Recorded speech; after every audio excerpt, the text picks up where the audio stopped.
Yli kolmannes työikäisistä kokee kuukausittain selkäkipuja, kertoo Duodecimin terveyskirjasto. Liikunnan vähäisyydellä ja liian raskaalla fyysisellä kuormituksella on yhteys selkäkipuihin. Myös tupakointi altistaa selkäkivuille vähentämällä selkärangan verenkiertoa.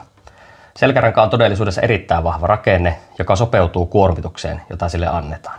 Voimaharjoittelu vähentää merkittävästi riskiä selkäkivuille ja sitä on helppo toteuttaa työikäisille ihmisille. Aiheesta voit lukea lisää Riuskan artikkelista Vähennä selkäkipua. Mutta mitä selän voimaharjoittelu on ja miten sitä sovelletaan työikäisille? Selän voimaharjoittelu tarkoittaa käytännössä selän säännöllistä kuormittamista.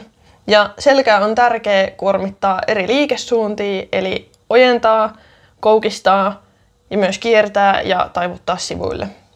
Ja Riuskalla seläharjoittelun suunnittelee liikunnan alan ammattilaiset. Siinä on aina fysioterapeutti ja liikuntabiologi suunnittelemassa harjoittelua jokaiselle ihmiselle yksilöllisesti.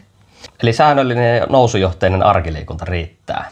Mutta mitä hyötyä on pitkällä välillä selän voimaharjoittelusta? Pitkällä aikavälillä yksilö hyötyy parempana työkykynä, esim. Vaikka vähentyneiden niskahartia- ja selkäkolotusten takia.